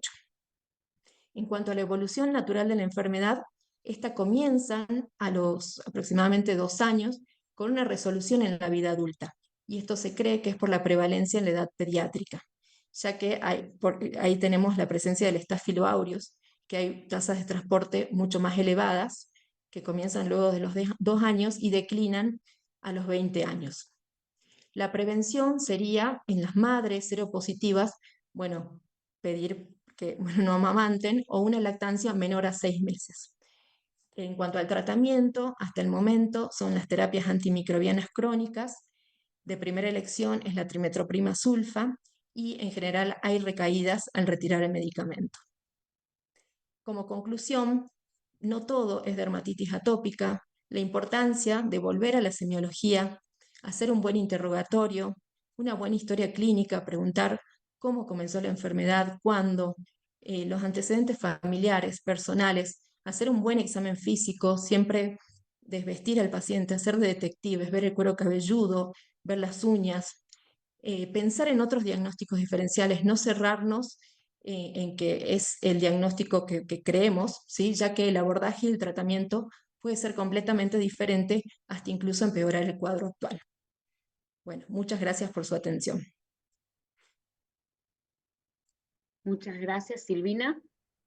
Continuamos con el próximo disertante. Invitamos a la doctora Paula Luna a presentar un caso clínico también. Ella lo titula No todo es dermatitis atópica. La doctora es dermatóloga y dermatóloga pediatra, médica del Hospital Alemán. Hola, Paula. Bueno, muchas gracias, muchísimas gracias. Hermoso todos los casos y la verdad que y todas las presentaciones. Yo les voy a compartir algo muy sencillo, algo muy, muy sencillo. Al lado después de Silvina me voy a quedar muy chiquitita, pero es algo por ahí de todos los días. Estuvimos pensando qué presentamos, que no sea nada más que hayan presentado, pero me parece que es algo por ahí más del consultorio que deja una pequeña enseñanza al respecto de esto que podemos ver, como les contaba, en cualquier consultorio y que fue así como vino este paciente. Entonces, es un varón de 15 años con un antecedente de una inmunodeficiencia leve que solamente estaba en seguimiento, no estaba en tratamiento actual ni nada, y es hijo de un médico. ¿Y por qué digo esto? Porque mucho de lo que pasó con este paciente tiene que ver con que el paciente tenía acceso a que el papá le dio una crema, ponete esta, y después ponete esta otra, y después ponete esta otra, hasta que finalmente el médico de cabecera lo deriva por la presencia de esta lesión en el dorso de la mano de larga data, sin respuesta a distintos corticoides. El chico solo tenía antecedentes de inmunodeficiencia, no tenía antecedentes de dermatitis, no tenía antecedentes de eczema, no tenía antecedentes de nada para pensar que esto podía ser una placa eczematosa, no tenía contactantes, etc. Pero quien me lo deriva pensando, este chico tiene una dermatitis, tiene una lesión en la mano de dermatitis atópica que no termina de mejorar. Cuando lo vemos, cuando lo vean los dermatólogos van a decir, qué papa, pero cuando venía tratado con tantos corticoides, cuando lo vemos venía con esta lesión en el dorso de la mano. Una lesión unilateral que no mejoraba con el corticoide, que incluso empeoraba y que crecía. Tenía cierto aspecto eczematoso, puede ser, porque tenía como unas pseudovesículas, era eritematosa, era descamativa, pero dijimos, que no había antecedentes familiares ni personales de eczema, que no había antecedentes personales tampoco de dermatitis atópica ni de ninguna otra alteración más allá de su inmunodeficiencia leve, y que esta placa no respondía al tratamiento con los corticoides tópicos y que incluso empeoraba. Era unilateral, además, y estaba en la mano. Seguramente para todos los dermatólogos que estamos acá era una repapa, no había que jugar a Sherlock Holmes demasiado. Yo pude ver un poco más en detalle la lesión y, como ven, también tenía compromiso del lado de la palma, y eso semiológicamente es también bastante llamativo, porque cuando uno ve por ahí una dermatitis de contacto, que no son raras en el dorso de las manos, es raro sí que también comprometa la palma, y esto de la unilateralidad también es lo que nos tiene que hacer ir a pensar que puede estar pasando algo más, y algo más sencillo que lo que presentó Silvina recién. Entonces nos mandó la foto de cuál era la última crema que se había estado poniendo, y lo que hicimos fue un cultivo, algo tan sencillo como eso, aunque a veces en estos casos de tinea incógnito, el cultivo por raspado puede ser negativo, porque la profundización del hongo por el uso crónico del corticoide puede hacer que sea elusivo la apariencia del hongo, y recuerden que muchas veces lo que sí es negativo es el directo, y tenemos que esperar a que crezca ese cultivo y bancarnos ese mes hasta que empiece a crecer. En este paciente, por suerte, estuvo presente, encontramos el hongo, el Trichophytum, en el cultivo, no tuvimos ni siquiera que esperar a la biopsia, y le pudimos hacer terbinafina oral y tópica por 2 meses con excelente respuesta. La verdad que si la inmunodeficiencia leve que tenía este paciente colaboró o no a que el aspecto de la lesión no fuera la típica que vemos de una tinea, sino que fuera esta de la tinea incógnito, creo que lo que más colaboró por lejos fue el uso crónico de corticoides. ¿Qué es la tinea incógnita? Es esta tinea, que en realidad es un término acuñado por Ivy Marks, que es la infección causada por los dermatofitos, que presenta una apariencia típica secundaria al tratamiento con la terapia inmunosupresora tópica previa, y entonces hace muchas veces que pueda pasar desapercibido o que pueda pasar por otra enfermedad esta tinea. Se profundiza en el folículo, y muchas veces entonces puede pasar desapercibida y seguir pensando y alimentándolo más y más y más con corticoides, y perdernos la posibilidad de un tratamiento adecuado.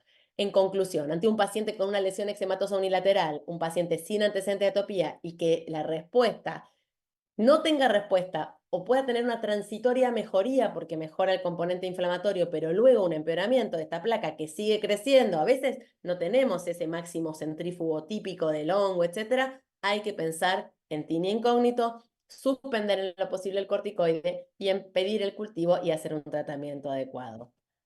Muchísimas gracias, seguramente nadie presentó esto, así que ahí los esperamos con todos nuestros casos. Gracias. Gracias, Pau. Hermosa presentación. Bueno, ahora vamos a poner un video que nos envió la doctora Florencia Scacchi. Ella no puede estar en forma presencial, así que nos envió su presentación. La doctora Scacchi es pediatra y dermatóloga pediátrica, miembro del Comité de Dermatología de la Sociedad Argentina de Pediatría. Ella es médica del Hospital Italiano de Buenos Aires y también del Hospital Federico Falcón de Del Viso, y nos envía un caso que lo titula como Todo lo que pica es dermatitis atópica. Vamos a verlo.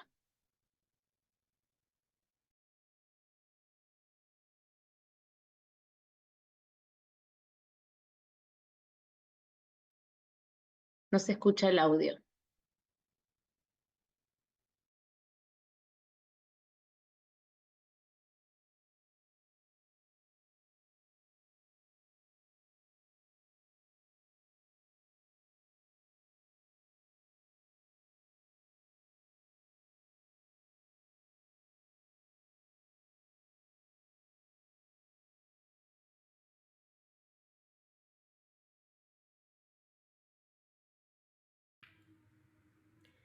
Buenas tardes, muchas gracias por la invitación. Les voy a presentar un caso clínico al que titulé ¿Pica mucho? ¿Es dermatitis atópica?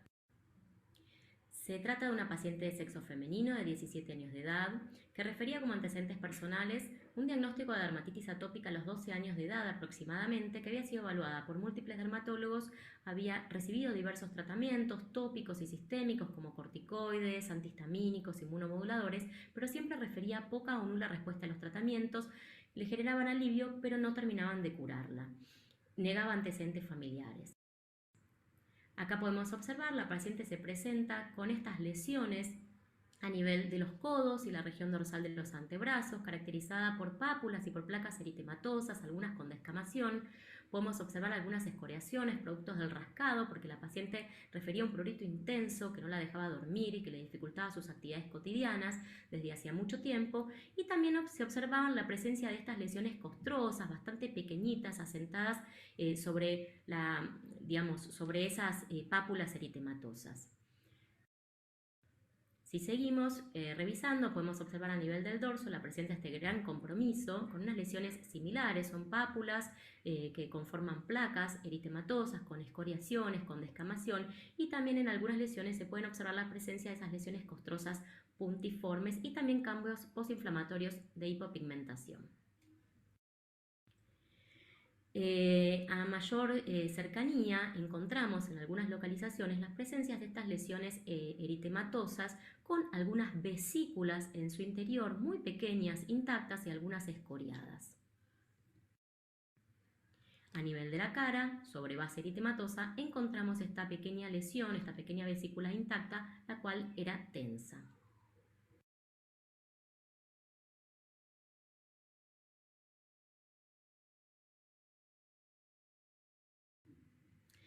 La conducta que tomamos fue solicitarle biopsia de piel a la paciente y con respecto a la biopsia de piel, sacamos dos muestras, una tomada de una piel lesional de una vesícula intacta y la otra de una piel perilesional sana. De la piel lesional, hicimos el estudio histopatológico convencional con tinción de hematoxilina y eosina, y lo que encontramos fue la presencia de una vesícula intraepidérmica con infiltrado neutrofílico en su interior, y a nivel de la dermis superficial un infiltrado a predominio neutrofílico que predominaba principalmente en las papilas dérmicas. Con respecto a la inmunofluorescencia directa de la piel perilesional, encontramos el depósito granular de IgA sobre toda la unión dermoepidérmica con predominio en las papilas dérmicas. En el laboratorio se encontró una anemia ferropénica leve y la positividad de anticuerpos de tipo IgA para antitransglutaminasa y para antiendomicio. De esta manera llegamos a un diagnóstico clínico e histológico de una dermatitis herpetiforme que, asociado a la presencia de anticuerpos para celiaquía, decidimos la derivación además a otro especialista, al gastroenterólogo, para el estudio de la paciente. Con respecto al tratamiento, indicamos la combinación de una dieta libre de gluten y de Dapsona por vía oral. La paciente tuvo muy buena respuesta con alivio casi inmediato, ¿sí? Pero resolución completa de las lesiones luego de 1 a 2 años de tratamiento. Tuvo muy buena evolución, la paciente cumplía estrictamente su dieta, con lo cual tuvo un buen manejo tanto de su enfermedad celíaca como de la dermatitis herpetiforme. Para recordar, la dermatitis herpetiforme o enfermedad de Dürrenbrock fue descubierta por estas dos personas hacia finales de 1800. Es la expresión cutánea de la hipersensibilidad al gluten. La afectación cutánea es primordial para pesquisar el daño intestinal. Es una patología ampollar crónica de etiología autoinmune, que es infrecuente y especialmente rara en pediatría. Se puede dar a cualquier edad, pero el pico de incidencia se cree que está entre los 30 y los 50 años. Es más frecuente en los hombres, no se sabe bien por qué. Es secundaria a la intolerancia al gluten. El 100% de los pacientes con dermatitis herpetiforme tiene hipersensibilidad digestiva al gluten, pero la gran mayoría, el 60% más, son asintomáticos y solo el 5% de los pacientes celíacos presentará una dermatitis herpetiforme. Con respecto a la etiología y patogenia, es de etiología autoinmune. Existiría una combinación de factores genéticos, de factores ambientales y de factores inmunológicos. De los factores genéticos se sabe que hay una susceptibilidad genética porque se ven familiares de primer grado, en gemelos monocigóticos y porque en estos pacientes se encuentran antígenos leucocitarios humanos de tipo DQ2 y DQ8. Y con respecto a los factores inmunológicos, se formarían autoanticuerpos contra péptidos de gliadina, que es el componente principal del gluten, y contra la transglutaminasa epidérmica y tisular, que es una enzima que cataliza la gliadina.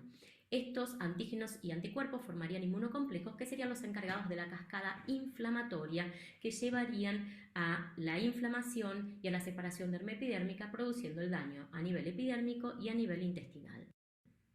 Con respecto a la clínica, es una afectación que dura toda la vida y se puede caracterizar por brotes intermitentes o por síntomas continuos. Es característico el polimorfismo lesional con pápulas eritematosas que a veces forman placas, con múltiples escoriaciones debido al rascado, con escasas vesicoampollas que son pequeñas, tensas y agrupadas de distribución herpetiforme. El grado de afectación es variable, con múltiples lesiones o con lesiones localizadas. Afecta principalmente codos, parte dorsal de antebrazos, rodillas, región sacra, glúteos, espalda. Produce un intenso prurito y resuelve sin dejar cicatriz, pero sí cambios pigmentarios. Además podría haber manifestaciones orales que son raras, como vesículas, erosiones y defectos del esmalte dental. La manifestación gastrointestinal es la enteropatía clínica o subclínica relacionada a la sensibilidad al gluten, que se da entre el 75 al 100% de los pacientes y la mayoría son asintomáticos. Existen enfermedades asociadas, como la enfermedad celíaca, asociación con otras enfermedades autoinmunes, como la tiroides de Hashimoto, anemia perniciosa, diabetes y otras. Hay mayor prevalencia de atopía, mayor prevalencia de déficit de IgA, y no se sabía ciencia cierta si hay mayor riesgo de linfoma no Hodgkin, como en la enfermedad celíaca. El diagnóstico se hace a través de biopsia de piel, que como dijimos se toman dos muestras, una de piel lesional, que es para el estudio histopatológico convencional, que no es concluyente y puede ser similar a otras patologías ampollares, y de la piel perilesional para inmunofluorescencia directa, que sería el estudio de referencia, es patognomónico y se caracteriza por la presencia de depósitos granulares de IgA en las papilas dérmicas y o membrana basal. Con respecto al laboratorio, hay en general positividad en la mayoría de los pacientes, más del 75% de anticuerpos antitransglutaminasa y antiendomicio. Permiten confirmar o ayudar en el diagnóstico, son útiles para el seguimiento clínico y tienen alta sensibilidad y especificidad, y también se dosa IgA total.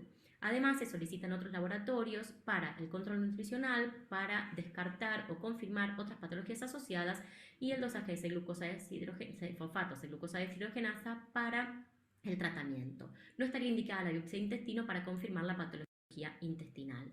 Los diagnósticos diferenciales son las patologías altamente pruriginosas como dermatitis atópicas, escabiosis, prurigo, etc. y otras enfermedades ampollares. Con respecto al tratamiento, se realiza una combinación terapéutica de las dos intervenciones que existen, que es la dieta libre de gluten, que es estricta y de por vida, que además de ser eficaz para la dermatitis herpetiforme, lo es para la enteropatía, y que esto permite la disminución del riesgo de linfoma. Las lesiones cutáneas tardan entre 1 a 2 años en resolver.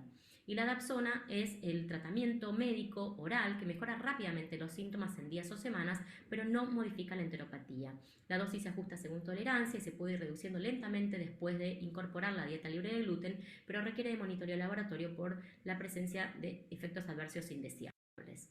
El interés de la presentación es presentar un caso clínico de diagnóstico diferencial de dermatitis atópica y cómo esto dilató el diagnóstico, mostrar un caso pediátrico de dermatitis herpetiforme, que es una patología infrecuente en este grupo etario, remarcar el rol del dermatólogo en el diagnóstico de esta patología y reforzar la dieta libre de gluten como tratamiento de la patología y sus comorbilidades. Muchas gracias. Excelentes estos casos también. Me pareció súper interesante el primer caso traído desde Salta, ¿no es cierto? Me parece. Y la tenemos a Rosalía Bayona. ¿Estás ahí, Rosalía? Sí, claro, sí lo he visto. Bueno, Rosy, acá necesitamos tus comentarios, porque ustedes son realmente un país donde tienen una alta frecuencia, ¿no es cierto? ¿O me Sí, equivoco?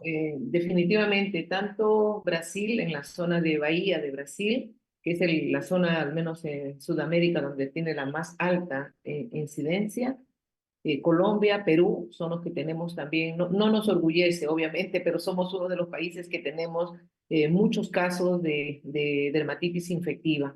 Y creo que como a todos, en un primer momento siempre pensamos en una dermatitis atópica de forma severa, de forma intratable. Le buscamos siempre, digamos, o habíamos siempre intentado todos los tratamientos. Pero creo que con el tiempo, la característica que a nosotros nos ayuda mucho digamos, a diagnosticar o a pensar en esta entidad, es el compromiso, yo le diría, desde axilas hacia la parte superior.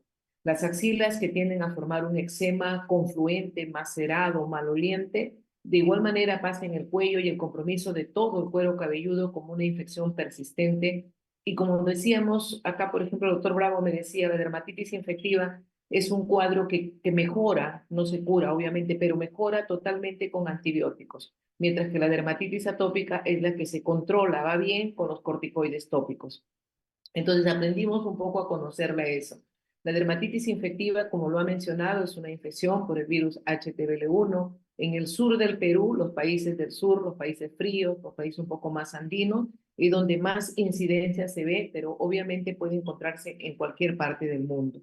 Como parte digamos, del despistaje de cuando va a haber donación de sangre, en Perú sí se tiene, incluso durante la gestación, sí se tiene como parte de los exámenes que se les pide el dosaje del virus HTBL1, porque hay unos lugares, por ejemplo, que no se acostumbra a utilizarlo. Sin embargo, en Perú, dado digamos, cantidad de pacientes que tenemos importante, pues sí se hace ese dosaje.